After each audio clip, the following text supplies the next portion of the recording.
tous ce soir dans sa présence. Nous saluons chacun de vous et aussi ceux-là qui sont connectés dans le précieux nom de notre Seigneur Jésus-Christ. Que le Seigneur nous accorde cette bénédiction ce soir encore. Voici encore une journée où le Seigneur nous permet de nous retrouver dans sa présence pour recevoir de lui quelque chose qui soit nécessaire et important pour notre marche, pour notre préparation. Nous qui sommes un peuple en marche vers Sion. Et toutes les prophéties bibliques nous montrent que nous sommes à la fin. Et nous sommes réellement à la fin de la marche.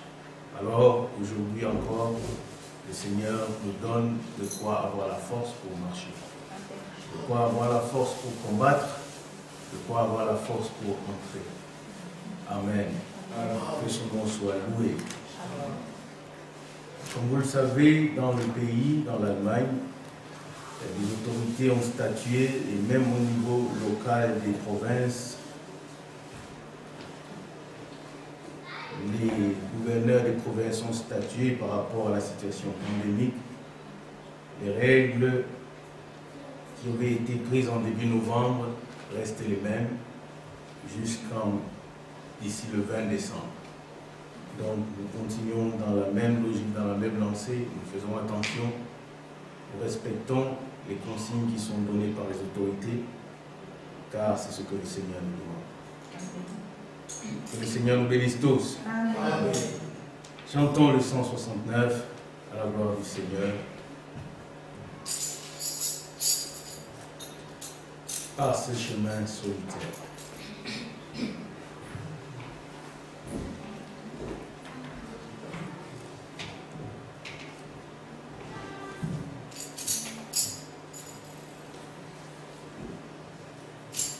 Nous sommes des voyageurs, nous sommes des pèlerins.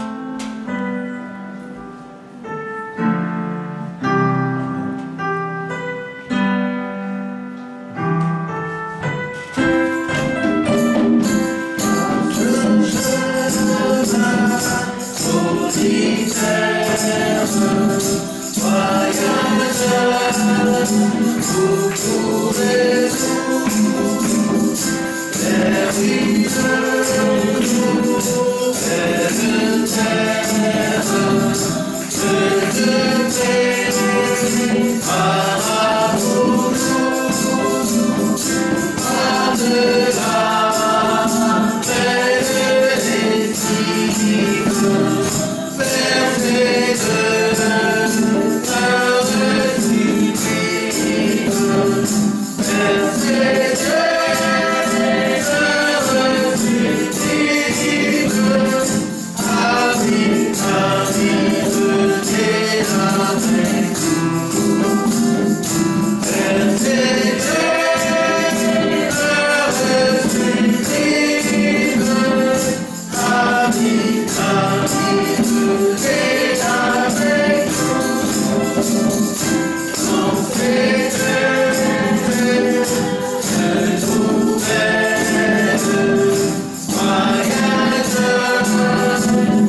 Il revient nous prendre pour nous amener en ce lieu où la paix régnera. Amen. 1000 ans de paix, 1000 ans de repos, 1000 ans de joie. Amen. Oh, c'est merveilleux. Chantons le 153. Connais-tu cette cité? Amen. Oui, l'agneau seul est le soleil qui brillera. Et son éclat sans pareil. Amen. Alléluia.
Lisons-le au Seigneur dans la prière et remettons-nous entre ses mains pour ce temps qu'il nous donne. Bien-aimé Seigneur, au nom de Jésus-Christ, oui, notre cœur te désire. C'est pourquoi nous voulons que tu mettes dans notre cœur et dans nos vies tout ce qui est nécessaire pour que nous soyons prêts pour entrer dans cette cité bénie, cette cité céleste, où l'agneau seul est le soleil, où pour les élus il y a la paix, il n'y a plus de souffrance, il n'y a plus de douleur. Seigneur, nous voici devant toi pour recevoir ce que tu as à nous dire, afin que, Seigneur, nous soyons prêts pour ce jour glorieux où tu reviendras. Être toujours devant toi, notre Seigneur, notre divin roi. Nous, l'Église épouse, nous soupirons de ce jour-là où tu viendras nous prendre. C'est pourquoi, chaque jour que tu nous donnes, nous sommes à tes pieds pour recevoir de toi la parole de vie, l'esprit de vie, qui est le gage et le témoignage de notre enlèvement, ce jour où tu reviendras. Oui, Seigneur, merci. Merci de ce que tu as de nous préparer une place et que tu reviens bientôt. Et que, Seigneur, mon Dieu, tu es à la porte. Merci de ce que tu utilises ce temps pour perfectionner tes saints, pour parfaire ton Église, afin qu'elle soit trouvée sans tâche, ni rien de semblable. À toi, Seigneur, la gloire et l'honneur, pour ton peuple ici rassemblé à Bonn, pour ton peuple rassemblé de par le monde, au nom de Jésus-Christ, pour recevoir ta parole de vérité, par l'esprit de vérité, afin d'être prêt quand tu reviendras. Seigneur, nous nous abandonnons à toi et nous te supplions, conscients que le temps est avancé. Aujourd'hui encore, donne-nous quelque chose pour notre préparation. Nous venons, Seigneur, devant toi, parce que toi seul, tu peux produire en nous le vouloir et le faire. Toi seul, Seigneur, tu peux manifester en nous les bonnes œuvres que tu as préparées d'avance, pour que nous les pratiquions, afin que tu te réjouisses à nos vies, afin que, Seigneur, nous recevions les témoignages que nous te sommes agréables. Car nous savons, nous avons la foi que nous sommes un peuple à part, nous sommes une race élue, nous sommes un sacerdoce royal, nous sommes un peuple appelé à annoncer tes vertus. Oh Dieu fidèle, merci pour cette... Oui, nos cœurs sont dans la joie, parce que nous savons ce que toi tu as préparé d'avance pour nous. Tu nous l'as fait connaître par le moyen de la prédication. Et par la foi, tu nous accordes de saisir ces choses, afin de nous laisser préparer, afin que quand tu reviendras, nous soyons prêts. Et même nos bien-aimés qui sont connectés par le moyen de la technologie, et que personne ne sorte de ce moment béni sans avoir reçu quelque chose de toi. Au nom de Jésus-Christ, je te le demande. Conduis-nous, Seigneur, mon Dieu, par ton esprit. Oh, dans ta grâce, ta bonté, ta miséricorde. Nous croyons que, Seigneur, nous serons prêts quand tu reviendras. Nous croyons que tu manifesteras en chacun de nous toutes ces œuvres que tu as préparées d'avance pour que nous les pratiquions. Et que ton témoignage, Seigneur, nous sera accordé par le baptême du Saint-Esprit, qui est le gage de notre enlèvement. Dieu fidèle, nous sommes ton peuple. Et nous croyons que, Seigneur, cette cité que tu as allé préparer, nous la connaissons. Et bientôt, nous y entrerons avec joie, allégresse et chant de grâce. Merci, Seigneur, de ce que tu l'as fait déjà pour nous et que tu veux nous le donner par la foi au moyen de la prédication. Que ton nom soit loué, que ton nom soit élevé et glorifié dans le merveilleux et tout-puissant nom de notre Jésus-Christ. Amen. Amen. Vous avez des salutations de notre bien-aimé frère Adela. Il vous a salué dans le précieux nom de notre Seigneur Jésus-Christ. Mon frère Jean-Marc. Être toujours devant toi, mon Seigneur, mon divin roi, pour te chanter tes filles,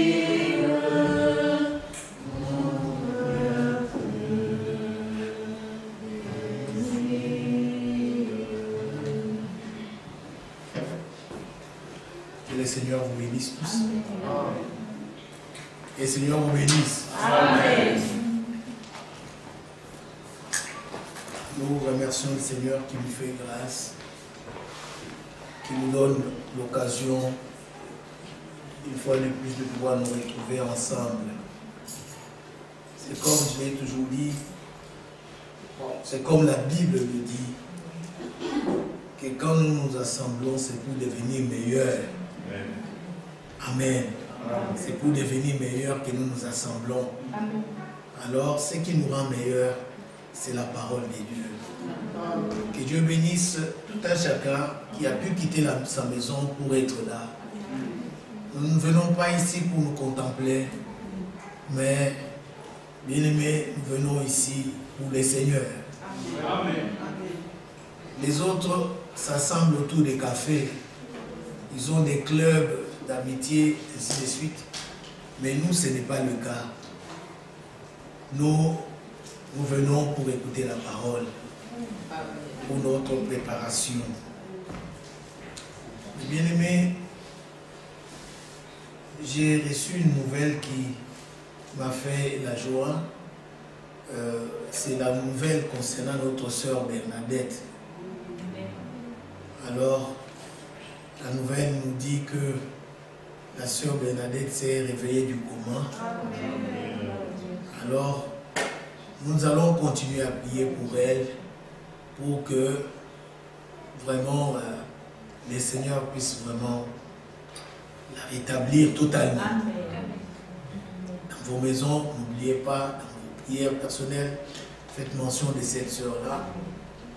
Et que le Seigneur vraiment puisse la délivrer totalement. Et souvenez-vous aussi, pendant ce temps, ici aussi, des autres bien-aimés partout, qui éventuellement peuvent aussi être touchés, que le Seigneur puisse aussi les délivrer. Le malheur atteint souvent les justes, mais le Seigneur l'en délivre toujours. Amen. Nous lisons une écriture. On va prendre Éphésiens, le chapitre 1er. Éphésiens, chapitre 1er. Nous lirons à partir du verset 3. Une écriture que nous aimons, que nous connaissons. Béni soit le Dieu et Père de notre Seigneur Jésus-Christ, qui nous a bénis de toute bénédiction spirituelle dans les lieux célestes, en Christ. Le verset 4. En lui, Dieu nous a élus avant la fondation du monde pour que nous soyons saints et irréprochables devant lui. Amen. Inclinons-nous un peu dans la prière. Notre bien-aimé Père Céleste, nous nous recommandons à toi. Nous te supplions, Père tendre, de pouvoir nous assister pendant ce temps. Seigneur, sans toi nous ne pouvons rien. Nous voulons, Seigneur, que ce soit toi qui nous parles. Parce que quand c'est toi qui parles, nos ténèbres sont éclairées.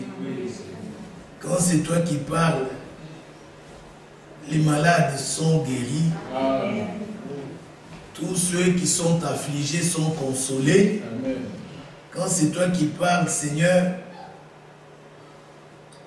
ceux qui ont le cœur abattu sont soutenus. Et les perdus sont sauvés. Seigneur, nous te supplions. Sois avec nous pendant ce temps. Circoncis les lèvres qui vont parler et circoncis aussi les cœurs qui vont recevoir. Nous nous attendons à toi. Que ton nom soit loué en toutes choses. Au nom du Seigneur Jésus-Christ, nous avons ainsi prié. Amen. Amen. Que le Seigneur vous bénisse tous. Nous avons besoin de sa force qui nous fortifie. Bien-aimés, la semaine passée, le Seigneur nous a parlé de la cité céleste. Et quand nous avons chanté ce cantique tout à l'heure, notre patrie, la cité céleste, vraiment, j'espère que chacun de nous soupire après cette cité-là. Parce que c'est la demeure future de l'époux et de l'épouse. Nous avions dit que les cieux et la terre appartiennent à notre Dieu. Parce que cela lui appartient, Dieu est capable de donner la terre à qui il veut. Et l'Écriture nous a montré qu'il a donné la terre aux hommes pour qu'ils habitent. Ce n'est pas pour qu'elle soit déserte. Et même quand nous parlons de l'Israël, même la terre que l'Israël occupe, c'est Dieu qui lui a donné. Pourquoi vous nous faites mention de ça? C'était pour vous amener à comprendre que ce soit les cieux, que ce soit la terre, le propriétaire c'est Dieu. Alors la terre, il l'a donnée aux hommes. Mais il y a une cité qui n'est pas donnée à tous les hommes. C'est cette patrie qui nous est réservée. Amen. Quant à la terre, il l'a donnée aux hommes pour qu'ils puissent habiter. Et les hommes étant sur la terre, lui aussi, il est celui qui a donné l'Israël la patrie. Toute cette démarche, c'était pour vous montrer que la terre, c'est Dieu qui donne. Et aussi, la patrie céleste, c'est lui qui l'a réservée. Mais cette fois-ci, pour ce qui concerne la patrie céleste, ce n'est pas à tout le monde, mais à un peuple. Et ce peuple-là, c'est nous. Vous avez compris cela? Alors, c'est pourquoi, quand nous pensons à cela, nous ne pouvons que nous réjouir. Qui sommes-nous? Regardez, sur la terre, il y a des méchants, il y a des bons. Dieu a voulu que tous ils habitent sur la terre. Mais, dans la cité céleste, ce n'est pas tous. Amen. Parce que dans le plan de notre Dieu, comme nous venons de le lire dans Éphésiens chapitre 1er, il veut que nous soyons présentés au-devant de lui ce jour-là, irréprochables. Amen. Parce que la cité dans laquelle nous allons entrer, nous pouvons encore lire cela dans Apocalypse, chapitre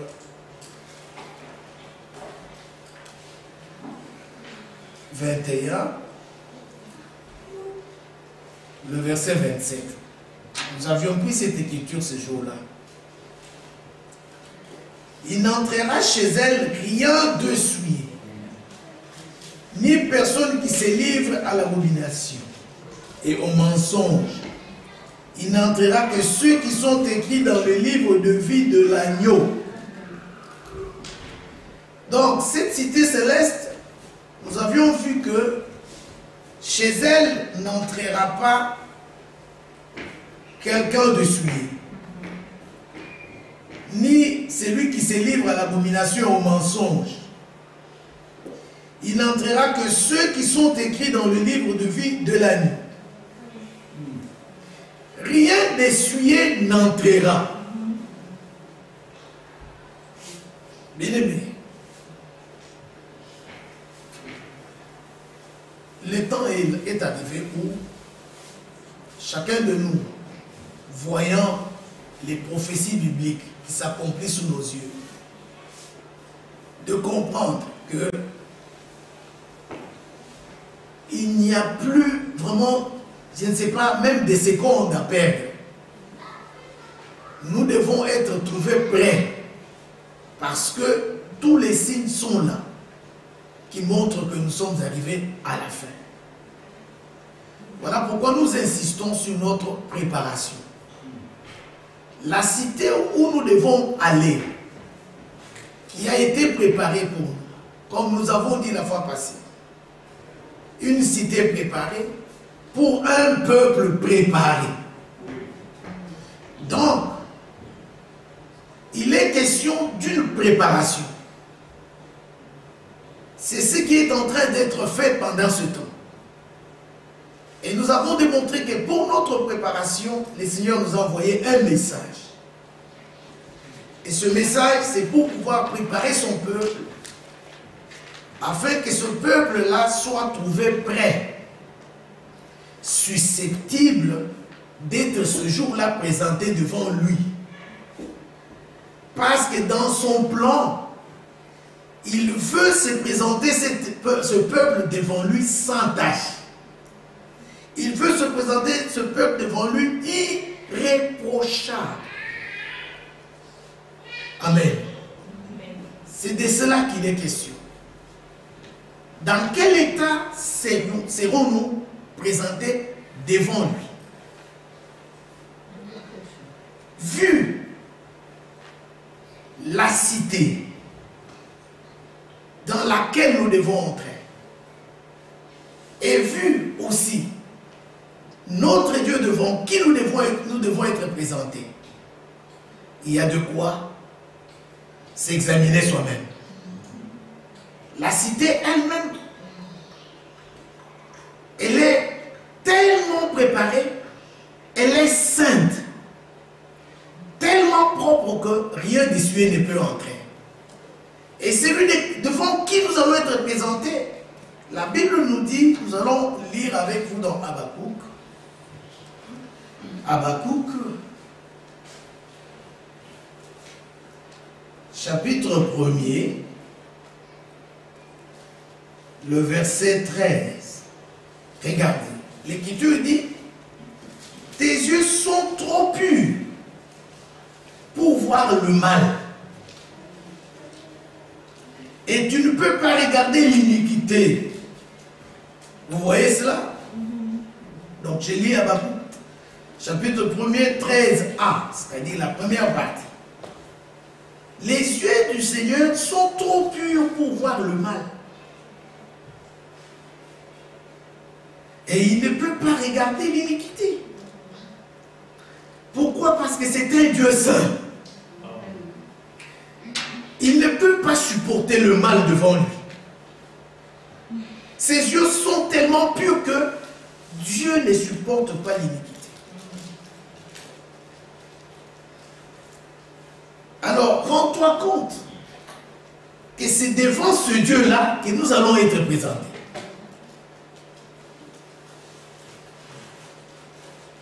Ses yeux tellement purs ne peuvent pas voir le mal. Et quand nous lisons dans Colossiens chapitre 1er, le verset 22,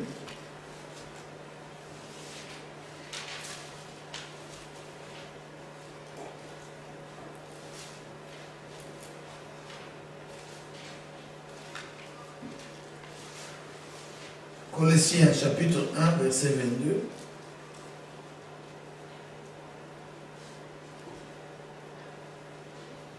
nous retournerons à ce passage dans quelques instants. Regardez, on peut lire à partir de verset 18. Il est la tête du corps de l'Église, donc Christ est la tête du corps de l'Église. Il est le commencement, le premier-né d'entre les morts, afin d'être en tout le premier.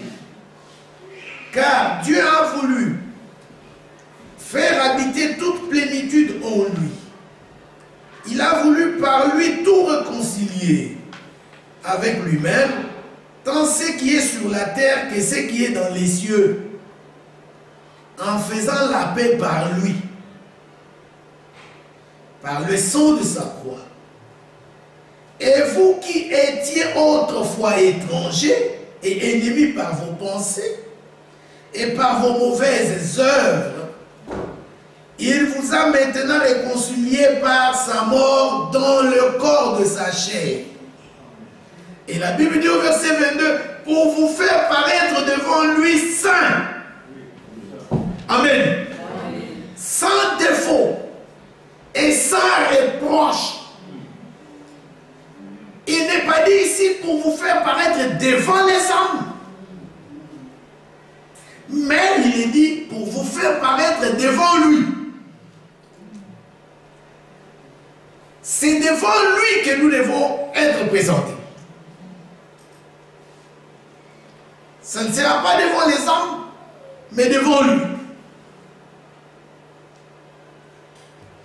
Nous allons être présentés dans quel état? Saint, sans défaut et sans reproche. Amen. Lui, il est un Dieu saint. Ses yeux ne peuvent même pas vraiment voir le mal, supporter le mal. C'est pourquoi, vous voyez, la Bible nous dit dans le psaume 24, que nous avons eu à évoquer à maintes reprises. Vous relire cela, il fera du bien. Dans le psaume 24, le verset 4, il est écrit ceci. On peut commencer à venir du verset 3. Qui pourra monter à la montagne du Seigneur? Qui s'élèvera jusqu'à son lieu saint? C'est lui qui a les mains innocentes et le cœur pur. C'est lui qui ne livre pas son âme au mensonge et qui ne jure pas pour tromper. N'oubliez pas que tout à l'heure, en lisant Apocalypse 21, le verset 27, l'Écriture nous a dit, chez elle, donc, cette cité céleste, la Jérusalem céleste, rien d'essuie n'entrera, rien d'impur n'entrera, ni celui qui se livre au mensonge. Alors ici, on nous dit, qui montera à sa montagne sainte? C'est celui qui a les mains innocentes et le cœur pur. Dans Matthieu 5, le verset 8, la Bible dit, heureux celui qui a le cœur pur. Donc, heureux ceux qui ont le cœur pur, car ils verront Dieu.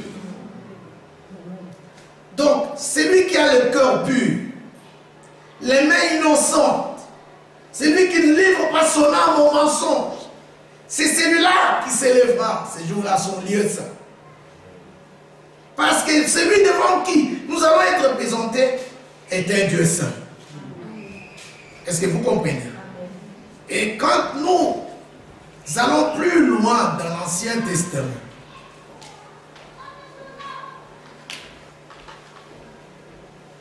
qu'il s'agisse des sacrificateurs, ni une fois aussi même du peuple, quand il était question qu'ils devaient se présenter devant le Seigneur, bien aimé, ils devaient être sanctifiés.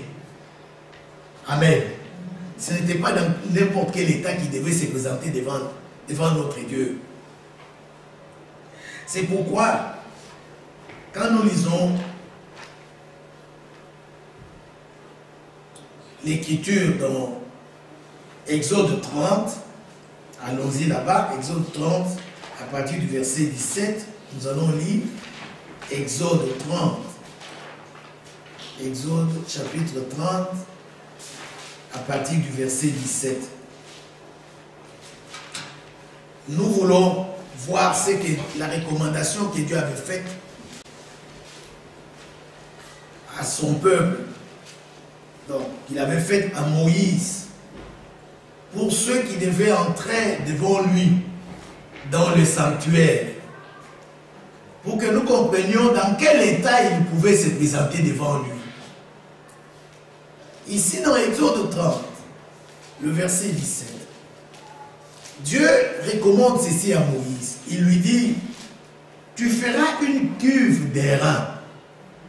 Je vous épargne contre une longue lecture parce qu'il fallait qu'on prenne les choses un peu très loin, mais nous prenons directement le verset 17 jusqu'au verset 21.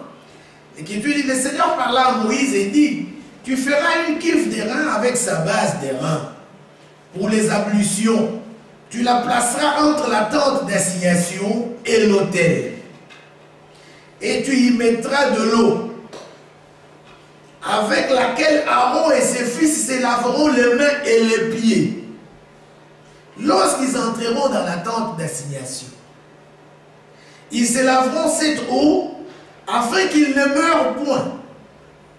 Et aussi lorsqu'ils s'approcheront de l'autel pour faire le service et pour offrir des sacrifices à l'Éternel, ils se laveront les mains et les pieds afin qu'ils ne meurent point. Ça sera une loi perpétuelle pour Aaron, pour ses fils et pour leurs descendants. Là, la recommandation est faite à Moïse qu'il fasse une cuve d'airain. Et cette cuve d'airain devrait être placée entre l'autel de sacrifice et la tente d'assignation, pour que les sacrificateurs qui devraient entrer dans la tente d'assignation puissent se laver les mains et les pieds.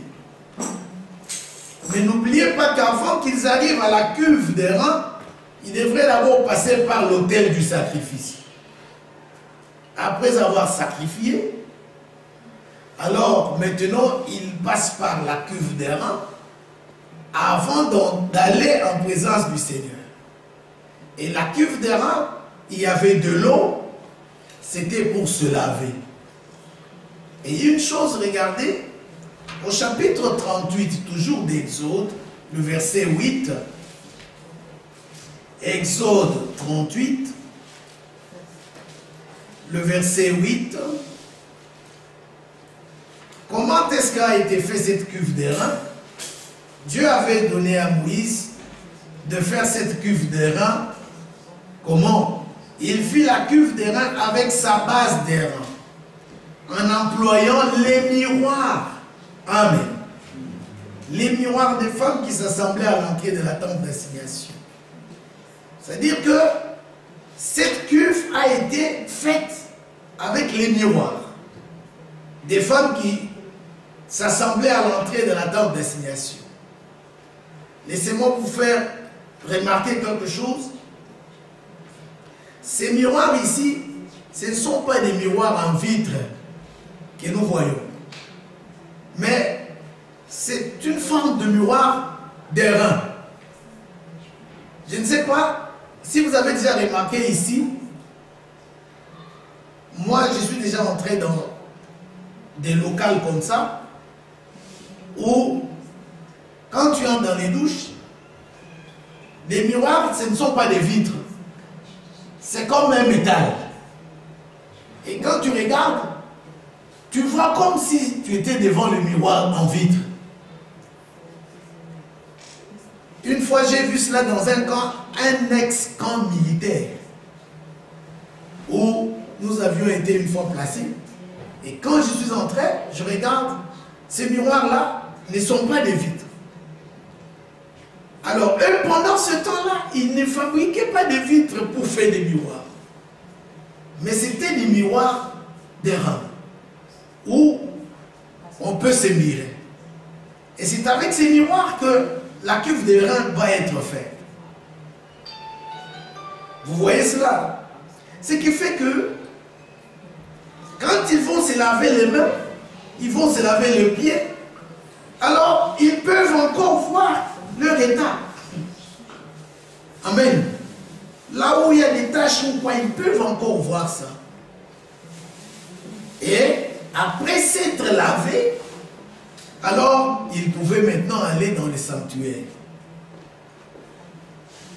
Vous voyez, c'était une recommandation de la part du Seigneur. Rappelez-vous une fois, quand le Seigneur avait voulu, le peuple avait voulu que le Seigneur descende parmi eux pour leur parler. Dieu avait demandé même à ce peuple, ce jour-là, avant de pouvoir s'approcher de la montagne, qu'il se sanctifie.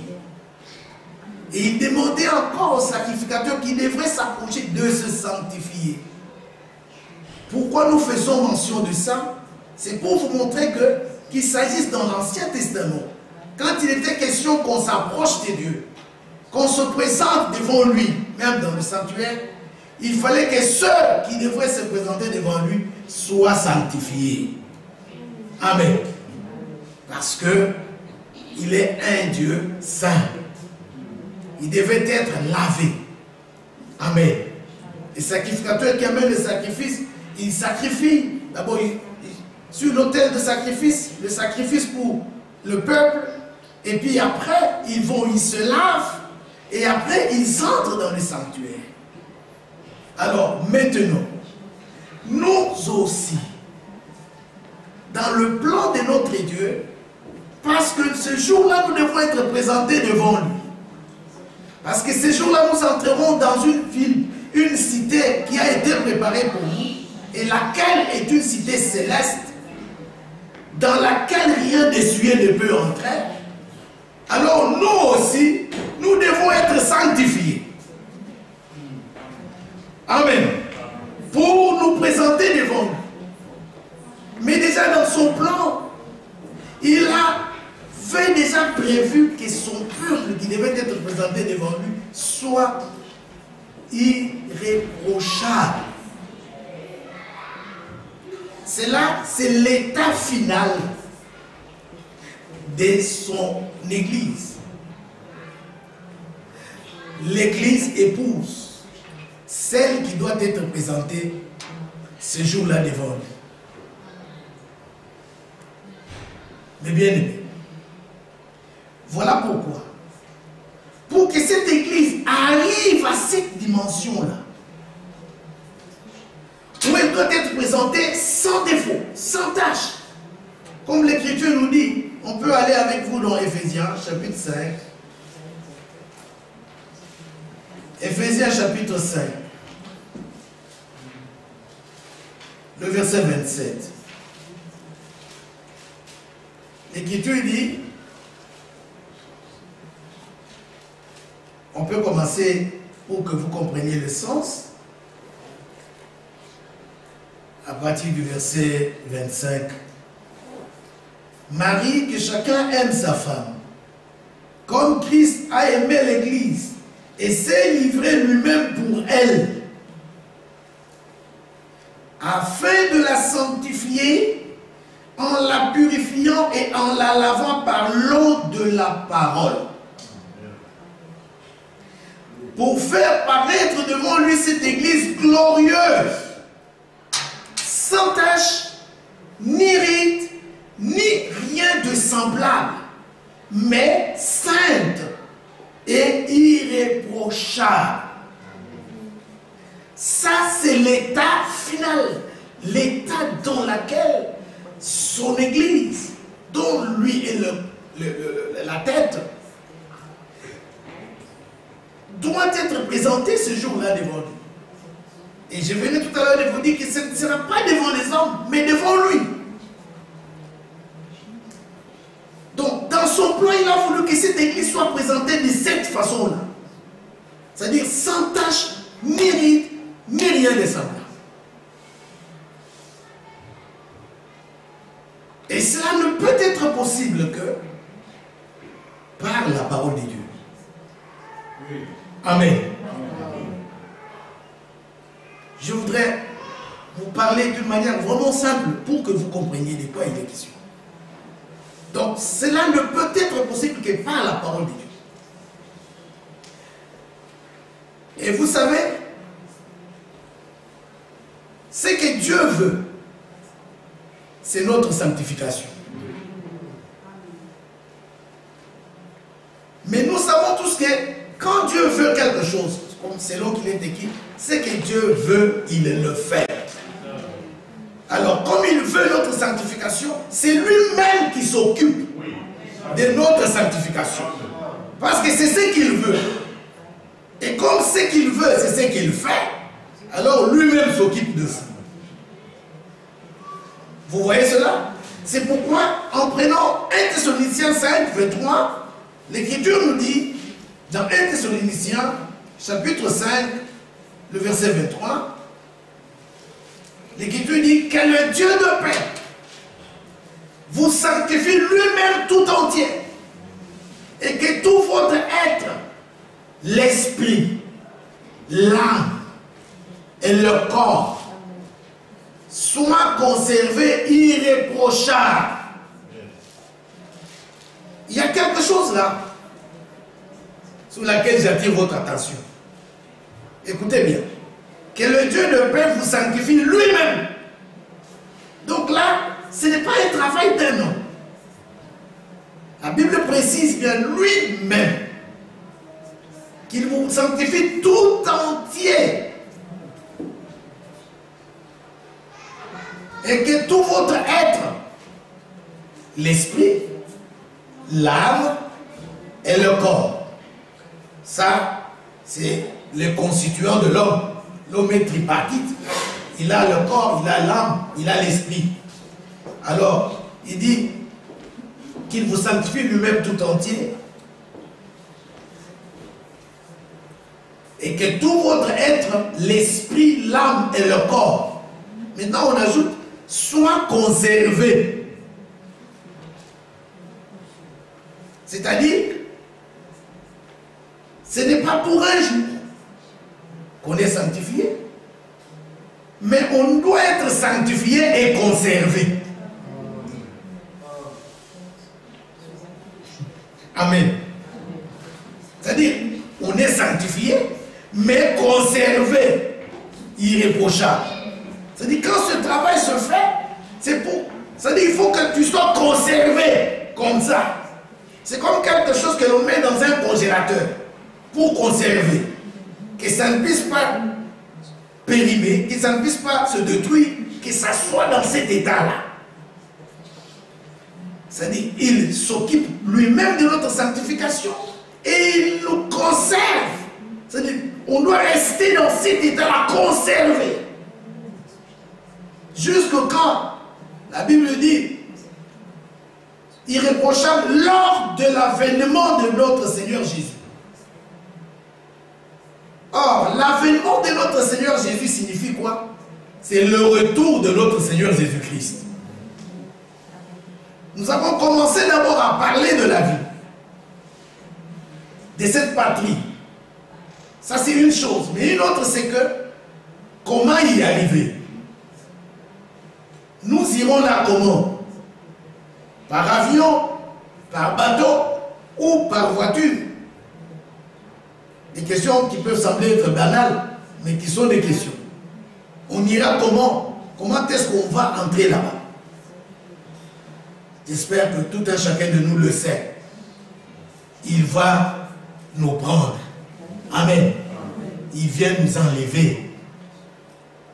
Alors, quand on est sanctifié, on doit être conservé jusqu'à ce que ce jour-là arrive, jusqu'à ce que son avènement arrive, pour enfin être trouvé dans cet état-là. C'est-à-dire sanctifié et conservé. Et nous avons dit que lui-même s'en occupe. Et il le fait au moyen de sa parole. C'est pourquoi il est écrit dans Jean 17. Le verset 17. Sanctifie-les par ta vérité, car ta parole est la vérité. Et cette parole qui sanctifie, cette parole de la vérité, comme notre bien-aimé nous l'a dit la fois passée, Dieu l'a placée dans la bouche des hommes comme nous. Amen. Pour qu'elle nous soit prêchée. Des hommes voués à des faiblesses comme nous, des mêmes natures que nous, pour qu'au travers d'eux, nous puissions être édifiés, nous puissions atteindre le perfectionnement. C'est pourquoi il a évoqué Ephésiens chapitre 4, pour nous montrer qu'il y a des hommes qui sont des dons que le Seigneur a donnés à son Église pour son édification. Et ces hommes-là travaillent. Amen. Pour que nous soyons ce jour-là, que nous atteignions ce jour-là, l'état dans lequel le Seigneur veut nous trouver. Lequel état il l'a déjà à l'avance dans son plan. Amen. Donc, préparez. Et c'est pourquoi, toutes les fois quand nous nous rencontrons, une chose que nous devons retenir parmi nous, c'est quoi? C'est que, tel que nous sommes là avec vous, laissez-moi vous dire que nous sommes devant Dieu. Mais n'oubliez pas que nous serons présentés devant Dieu. Amen. Et Paul, quand il prend la parole, quand on regarde dans Actes des Apôtres, parce que je parle des hommes comme nous, à qui Dieu a pu donner la parole pour notre sanctification, chez Corneille, dans Actes 10, 33, quand Pierre est entré dans la maison de Corneille, Actes chapitre 10, le verset 33, Corneille dit à Pierre, après qu'il lui ait raconté comment il a vu la vision, ainsi de suite, il lui dit, j'ai envoyé les gens te chercher. Maintenant on lui dit, au verset 33, aussitôt j'ai envoyé quelqu'un vers toi, et tu as bien fait de venir. Maintenant donc, nous sommes tous devant Dieu. Oui. Pour entendre tout ce que le Seigneur t'a ordonné de nous dire. Donc ce jour-là, il y a Pierre qui est entré dans la maison de Corneille, parce que à Corneille, Dieu avait dit, tes prières et tes aumônes sont montées vers le Seigneur, il s'en est souvenu. Envoie à Joppé chercher un homme qu'on appelle Simon Pierre.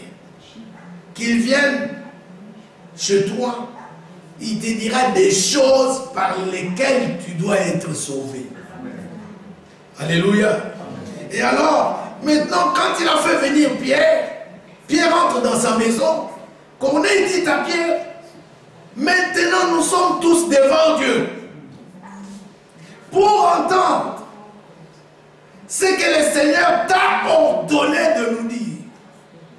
Donc, ce qu'elle devrait entendre, c'était ce que le Seigneur avait ordonné à Pierre de pouvoir leur dire, de pouvoir parler. Et comme vous le savez, c'est lui que Dieu envoie dit les paroles de Dieu. Amen. Et alors,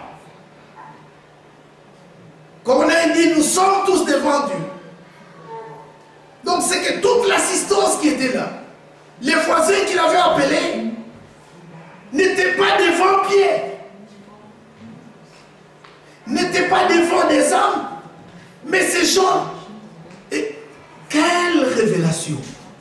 Amen. Corneille dit, nous sommes tous devant Dieu. Donc c'est devant Dieu que nous sommes, pour entendre ce que Dieu t'a ordonné de nous dire. Alors ces hommes de Dieu, qui sont des dons que Dieu a donnés à son Église, Dieu veut que par eux, son peuple écoute sa parole. Laquelle parole doit sanctifier ce peuple, parce qu'il travaille pour le perfectionnement de ce peuple, afin que vers la fin, que l'Église soit dans un état irréprochable.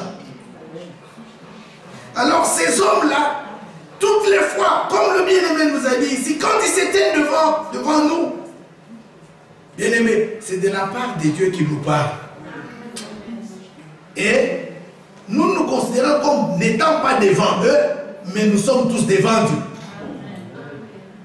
Et Paul pouvait dire, dans 2 Corinthiens chapitre 2, le verset 17, on peut lire 2 Corinthiens chapitre 2, le verset 17. 2 Corinthiens chapitre 2, verset 17. Il dit, car nous ne falsifions point la parole de Dieu, comme font plusieurs, mais c'est avec sincérité.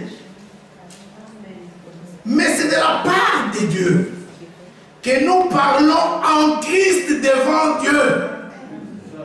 C'est-à-dire, ces hommes, quand ils parlent, ils nous parlent avec sincérité. Parce que la parole qui sort de leur bouche doit être la parole de la vérité. Et quand ils nous parlent, et eux, et nous qui écoutons, nous sommes tous devant Dieu. Et eux, ils nous parlent de la part de Dieu. Amen. En Christ, devant Dieu. Je ne sais pas si tu comprends. C'est pourquoi vous allez comprendre ce que Paul a dit aux Thessaloniciens. Nous rendons grâce, continuellement grâce à Dieu pour vous, dès que lorsque nous vous avons fait entendre la parole de Dieu. Amen. Je voudrais qu'on reproduise textuellement tel que c'est écrit.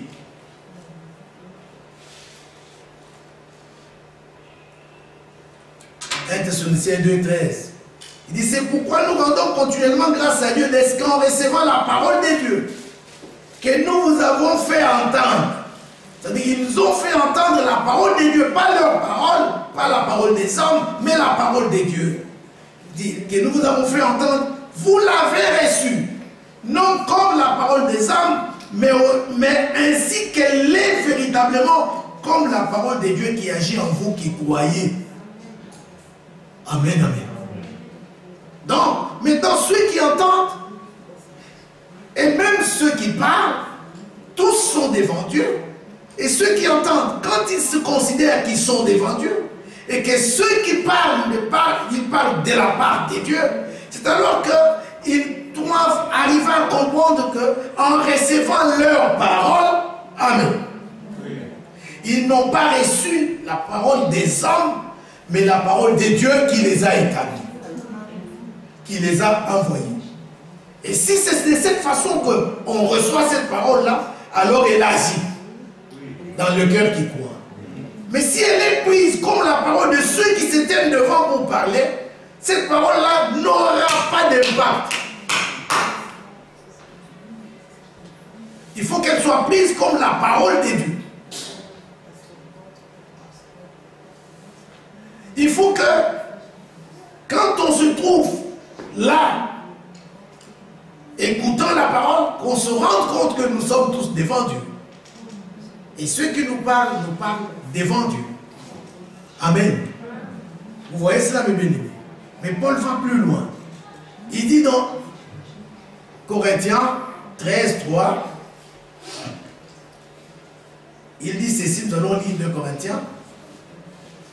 Donc, on peut lire d'abord 2 Corinthiens 12, 19, avant de lire 2 Corinthiens 13, 3. Regardez, 2 Corinthiens 12, 19. Pour 2 Corinthiens, j'ai dit 2 Corinthiens, chapitre 12, le verset 19. Alors, écoutez. Il dit ceci. Vous imaginez depuis longtemps que nous nous justifions auprès de vous. C'est devant Dieu, en Christ, que nous parlons. Vous voyez ça? Il dit c'est devant Dieu, en Christ, que nous parlons. Mais au chapitre 13, le verset 3, il dit, puisque vous cherchez une preuve que Christ parle en moi. Amen. Donc ces gens, non seulement ils parlent en Christ, mais Christ parle en eux. Et la Bible dit, l'homme ne vivra pas de pain seulement, mais de toute parole qui sort de la bouche. Amen. De Dieu. Et quand la parole sort, au fait qui nous parle, c'est Dieu qui nous parle. Alors il faut maintenant retenir que eux ne peuvent être que des instruments au travers de qui Christ parle.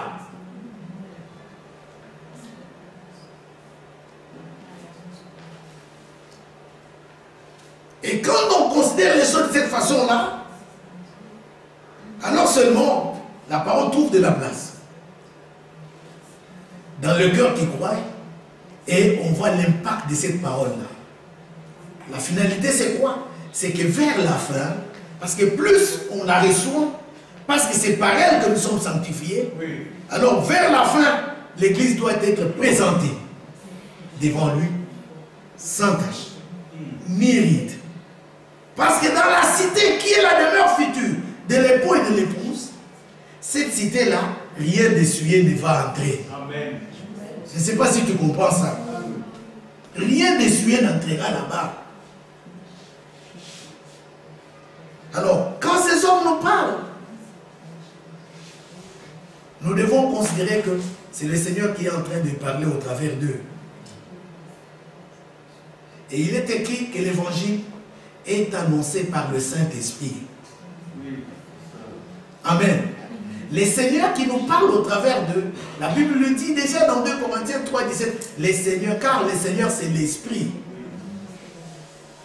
Alors l'Esprit qui parle au travers d'eux, parce que l'évangile est annoncé par le Saint-Esprit. Le Saint-Esprit qui parle au travers d'eux, c'est le Seigneur. Parce que le Seigneur c'est l'Esprit. Parce que c'est le Seigneur qui parle. Alors maintenant, la parole qui sort de leur bouche doit être prise non comme leur parole, mais comme elle est véritablement la parole de Dieu. C'est alors qu'elle va maintenant agir dans le cœur de ceux qui croient. Et l'Écriture dit, heureux ceux qui ont le cœur pur, car ils verront Dieu. Or, ce qui peut purifier le cœur, c'est la parole. Sans elle, le cœur ne peut pas être purifié. C'est par la parole que le cœur est purifié. Mais bien aimé, c'est pourquoi, comme dans l'Ancien Testament, le Seigneur voulait que les sacrificateurs, quand ils voulaient se présenter devant lui, puissent être sanctifiés. Ce n'est pas dans la saleté, mais il devait être sanctifié pour se présenter devant lui.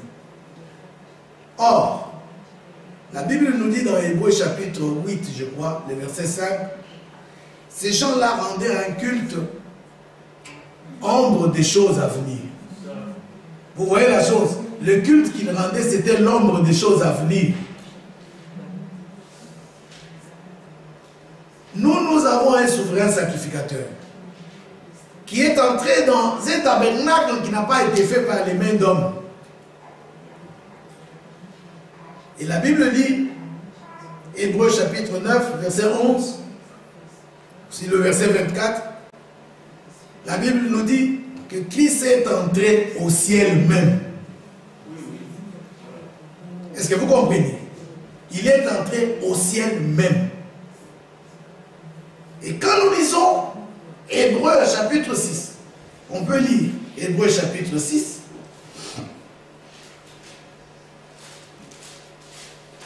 Hébreux 6.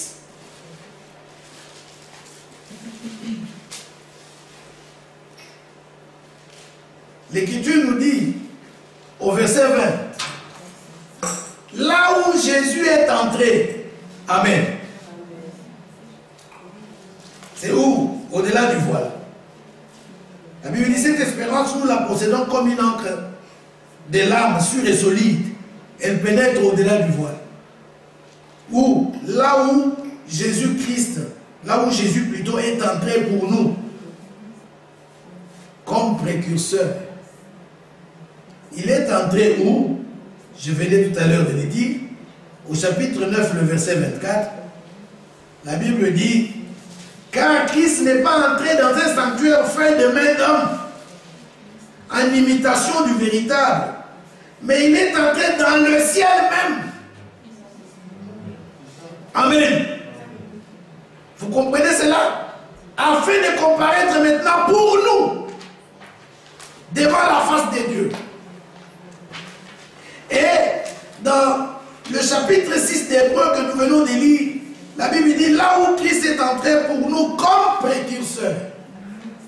Alors cela nous amène à comprendre que si on dit que lui est précurseur, cela veut dire qu'après lui, il y en a qui vont suivre, qui vont aussi entrer, mais lui est entré avant eux, comme précurseur.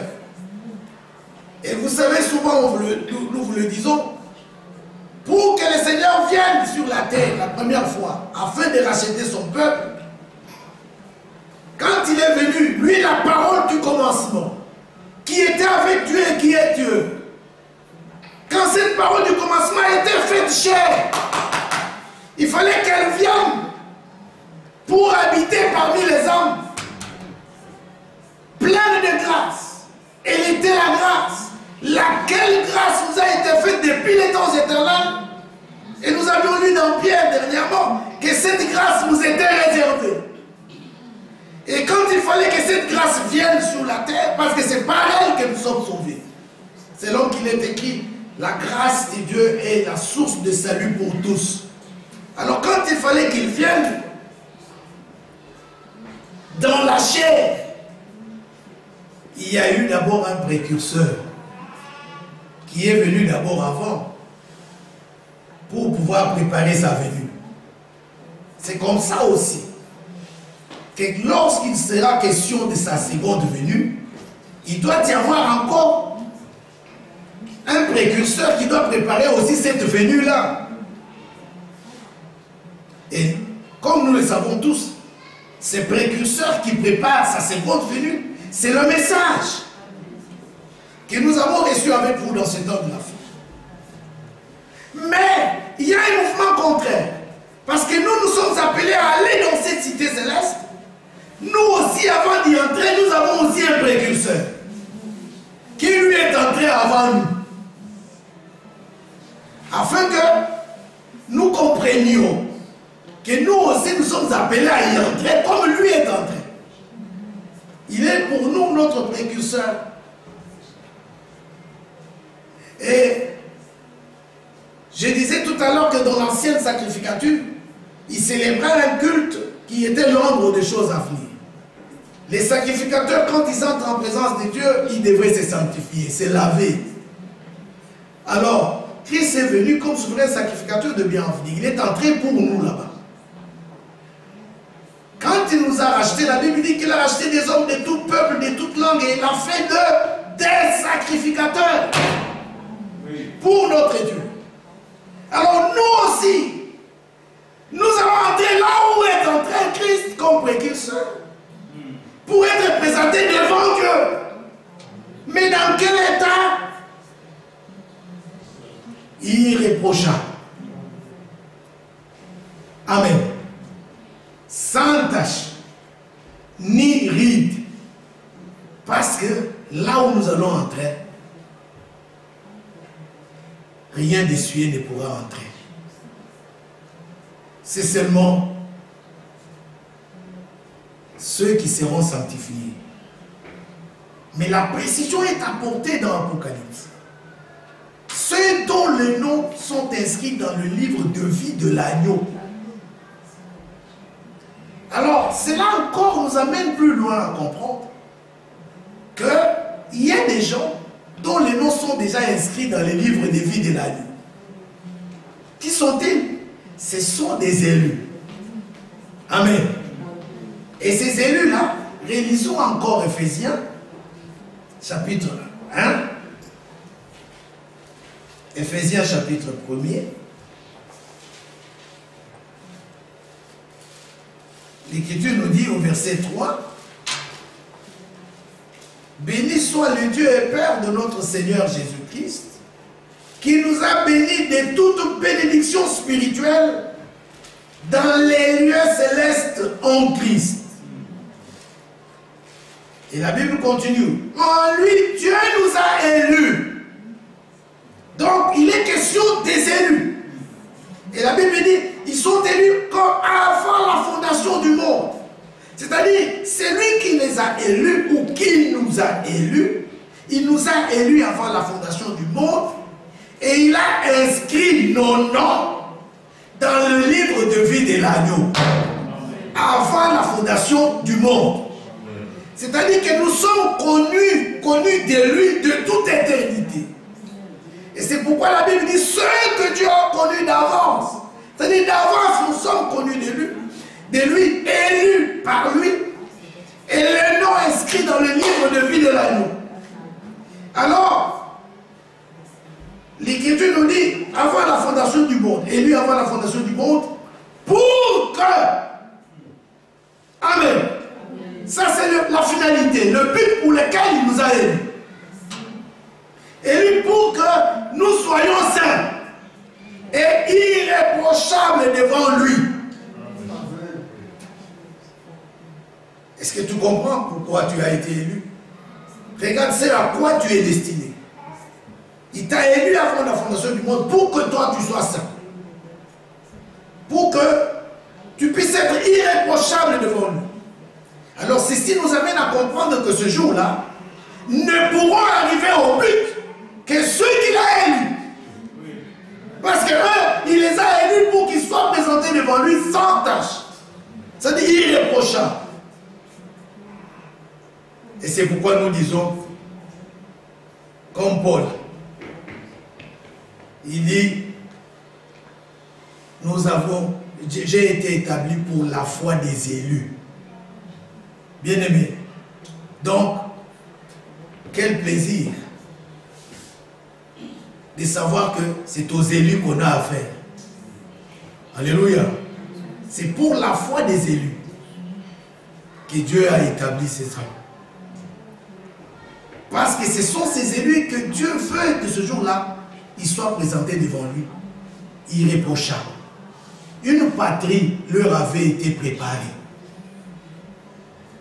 Et cette patrie-là n'est pas donnée à tout le monde, mais à eux. C'est pourquoi un élu arrivera au but. Parce que Dieu l'a destiné à ça. Un élu prendra au sérieux sa préparation, sans même qu'il soit forcé. Nous avons l'espérance que ce jour-là, alléluia, lorsqu'il va venir, lisons encore Colossiens, prenons Colossiens. Donc lorsqu'il va venir, Colossiens 1, je vous avais dit ici qu'on va encore prendre Colossiens avant de finir. Nous prenons Colossiens 1 à partir du verset 18. La Bible dit, il est la tête du corps de l'Église. Donc ça, c'est Christ qui est la tête du corps de l'Église. Il est le commencement, le premier-né d'entre les morts, afin d'être en tout le premier. Oui, que Dieu nous fasse grâce. Nous parlerons de ça. En tout, il est le premier. Amen. Oui. Tout à l'heure, là, je venais de vous dire qu'il est encore le premier à entrer pour nous là-bas. En toutes choses, lui est le premier.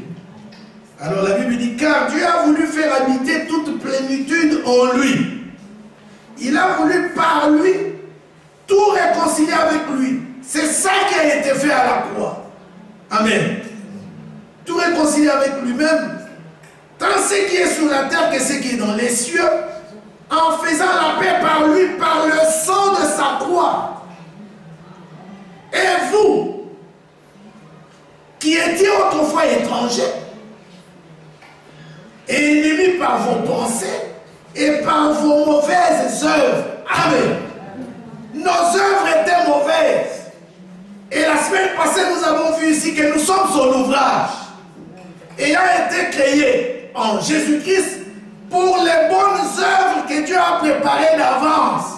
Et c'est pourquoi nous avons dit qu'il y a un peuple qui doit être préparé pour une patrie préparée. Et ce peuple-là ont des œuvres préparées. Et quand on nous dit réjouissons-nous, car les noces de l'agneau sont venues et son épouse s'est préparée. La Bible dit, il lui a été donné de se vêtir de feu là, éclatant et pur. Et ces feux-là éclatants et purs, ce sont les œuvres de saints, les œuvres justes des saints, les œuvres justes des saints, la justice des dieux. Alors, pour que ces gens-là puissent avoir ces œuvres justes, ces œuvres-là, ce sont des œuvres qui ont été préparées. Amen. Pour eux. Ce sont les œuvres qui sont en Dieu, préparées pour eux. Alors que nous, avant, nos œuvres étaient mauvaises. Mais cependant, Dieu avait pour nous des œuvres préparées à l'avance. Et nous en avons parlé la fois passée. Et la Bible dit ici, il vous a maintenant réconcilié par sa mort dans le corps de sa chair, pour vous faire paraître devant lui saint, sans défaut et sans reproche. Bien-aimés. Et la Bible ajoute, si du moins, oh, là vient maintenant le conditionnel, il dit si du moins, vous demeurez fondés et inébranlables dans la foi, sans vous détourner de l'espérance de l'évangile que vous avez entendu, qui a été prêché à toute création sous le ciel et dont moi, Paul, j'ai été fait ministre. Bien-aimés, on doit rester fondé et inébranlable dans la foi, afin que l'évangile que nous écoutons, par lequel nous avons la foi, selon qu'il est écrit, la foi vient de ce que l'on entend, et ce que l'on entend vient de la parole de Christ. Alors, cet évangile, plus nous l'écoutons, plus nous sommes sanctifiés. Pour qu'enfin, ce jour-là, nous soyons présentés irréprochables, sans tache ni défaut. Amen. C'est dans cet état-là que nous devons être présentés. La cité céleste, elle est belle. C'est bien. Mais qui entrera? Rien d'essuyé ne va entrer. Dieu, dans son plan, a un peuple. Ce peuple-là, il le prépare. Amen. Il a mis à la disposition de ce peuple tout ce qu'il faut pour la préparation. Amen. La parole d'honneur. C'est comme ça qu'une fois, donc la fois passée, nous avions fait mention de ça dans Daniel. Les choses qui ont été tenues secrètes, à Daniel, on a dit, elles devraient l'être jusqu'au temps de la fin. Et ces choses-là, la Bible dit plusieurs liront. La connaissance augmentera. La Bible dit plusieurs seront épurés et blanchis. C'est par elles qu'on devait être purifiés et blanchis. Bien-aimés, le message que nous avons reçu avec vous fait qu'aujourd'hui nous pouvons ouvrir cette Bible de la Genèse à l'Apocalypse. Tout ce qui a été caché, donc tous les mystères ont été révélés. Et si on nous demande à quel âge, si on te demande à quel âge si on t'est donné de choisir à quel âge tu pouvais appartenir, je ne sais pas. À quel âge toi tu veux appartenir? Mais bien sûr, nous tous, nous allons souhaiter appartenir à cet âge ici. Amen. Un âge glorieux, où toutes ces choses qui ont été cachées nous ont été révélées. Alors, mes bien-aimés, parce que le temps est là, nous devons arrêter par ici. Qu'est-ce que nous retenons? Il y a une patrie qui est préparée pour nous. Mais pour entrer dans cette patrie-là, Dieu a un peuple qu'il prépare. Amen. Et ce peuple, c'est dans l'état irréprochable, sans tache, ni ride, qu'il doit être présenté devant lui ce jour-là. Mais une chose, c'est que quand tu viens ici, tu dois retenir que maintenant, étant sur la terre, quand nous venons ici, nous devons savoir que nous sommes devant Dieu. Et ceux qui parlent, nous parlent devant Dieu. Et ceux qui nous disent, c'est comme, c'est-à-dire par l'esprit, une lettre qui est en train d'être écrite. Une lettre de Christ. Amen. Et Paul dit, c'est à quoi nous travaillons pour que tout homme soit présenté devant lui sans tache ni ride, ni rien de semblable. Est-ce que vous comprenez cela, mes bien-aimés? Alors, quand nous chanterons, nous parlerons de cette cité céleste, mais que chacun retienne que dans cette cité céleste, rien d'essuyé ne peut entrer. C'est seulement ceux qui seront sanctifiés. Nous avons tous l'espérance que d'ici là, nos yeux, pas les yeux de l'autre, nos yeux le verront. Pas les yeux de l'autre. Et si nous avons cette espérance que nous le verrons, alors Bien-aimé, c'est lui en qui a cette espérance, c'est purifié. Lui-même, comme lui-même est pur. Parce que c'est lui devant qui on sera présenté, ses yeux ne peuvent pas supporter le mal. C'est un Dieu saint. Alléluia. Que le Seigneur vous bénisse. Mettons-nous debout.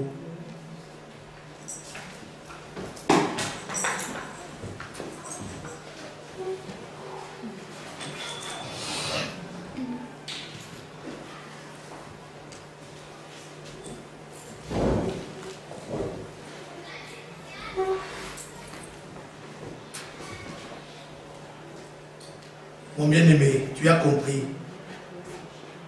La cité a été préparée. Mais rien de suer ne va entrer. Nous, pour y entrer, nous devons nous laisser sanctifier. Nous qui les élus. Parce que dans son plan, il nous a élus pour qu'il nous présente devant lui irréprochable. Et comme lui, il n'échoue pas, alors nous allons nous confier à lui. Pour lui dire, Seigneur, toi qui nous as élus, pour que tu nous présentes devant toi sans tache ni ride. Nous venons à toi. Nous voulons, Seigneur, que toi seul, chaque jour, que nous nous mettrons devant ta parole, nous nous mettrons à écouter la parole, que tu nous sanctifies davantage. Pour que vers la fin, nous soyons trouvés irréprochables. Que tu nous sanctifies et nous conserves irrépréhensibles jusqu'à ton avènement.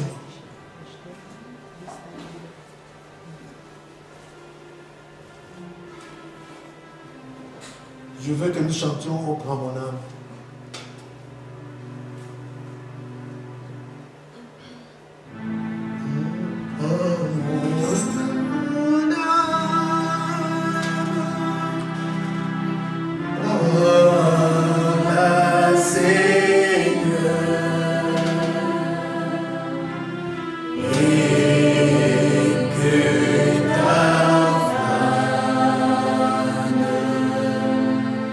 Yeah.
sanctification.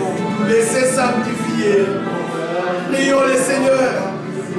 Oh Seigneur, notre Père Céleste.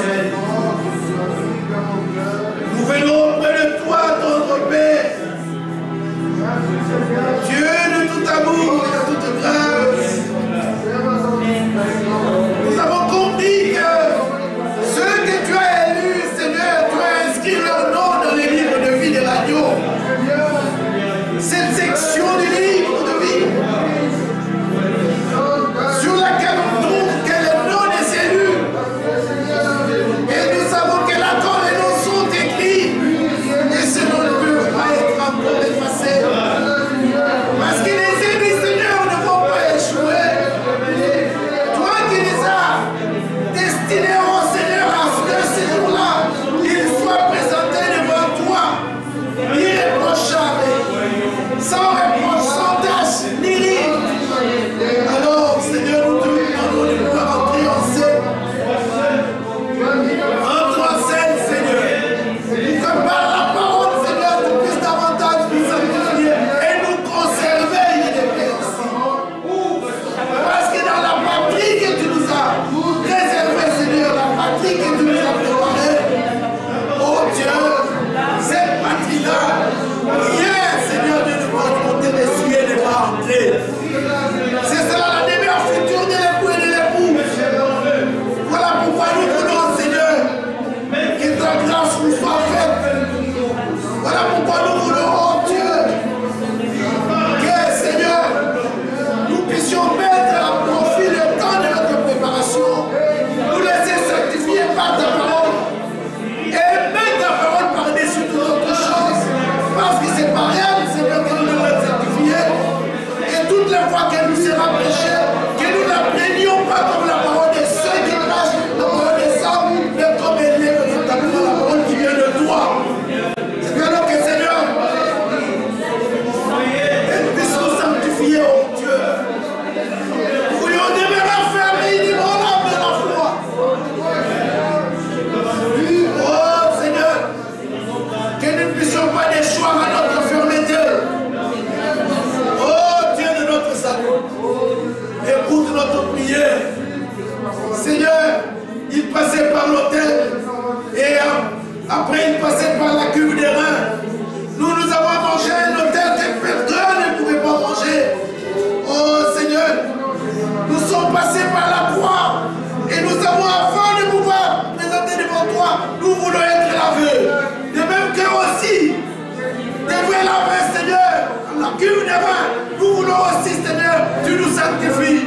Oh Seigneur, toi qui nous justifies et qui nous sanctifie et qui nous baptise du Saint-Esprit, Seigneur, nous sommes venus à toi. Nous avons compris ce soir que, Seigneur, sans la sanctification, selon qu'il est écrit, cherchez la paix avec tous et la sanctification sans laquelle personne ne verra le Seigneur. Seigneur, sans la sanctification, personne ne te verra. Heureux ceux qui ont le cœur pur, car ils verront Dieu. Et tu dis dans ta parole, déjà vous êtes purs à cause de la parole que je vous ai annoncée. Seigneur, fais-nous la grâce.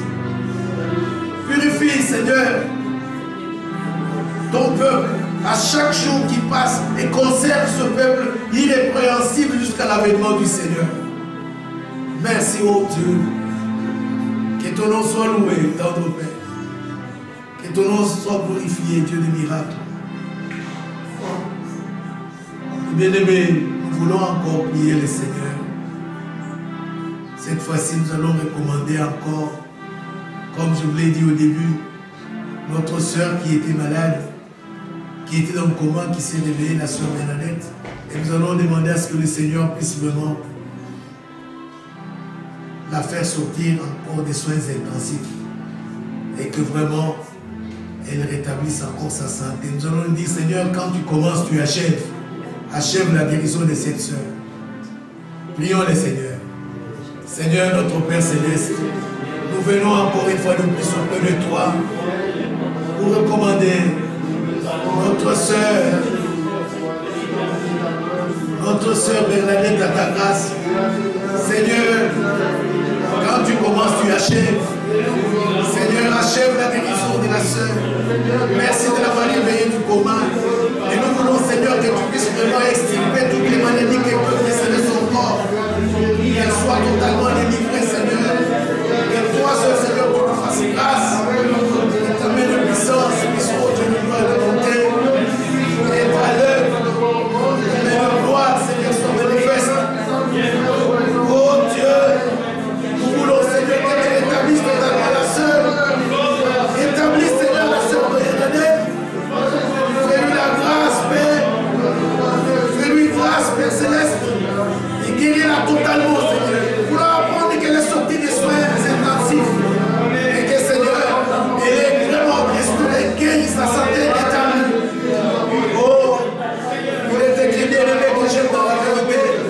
Je souhaite que tu prospères à tous égards, que tu prospères l'état de ton âme. Et que tu sois en bonne santé. Seigneur, accorde la bonne santé. Dieu de gloire de bonté à ton but. Fais grâce, Père Céleste. Que ton nom soit loué, Seigneur. Oh, Père Céleste, nous te disons merci pour toutes choses. Que ton nom soit loué. Et ton nom soit glorifié pour tout. Merci, tendre Père. Merci, Seigneur. C'est dans le nom de notre Seigneur Jésus-Christ que nous avons ainsi prié. Alléluia. Amen. Amen. Allons tous dans la paix du Seigneur. Que le Seigneur nous bénisse tous. Amen. Amen.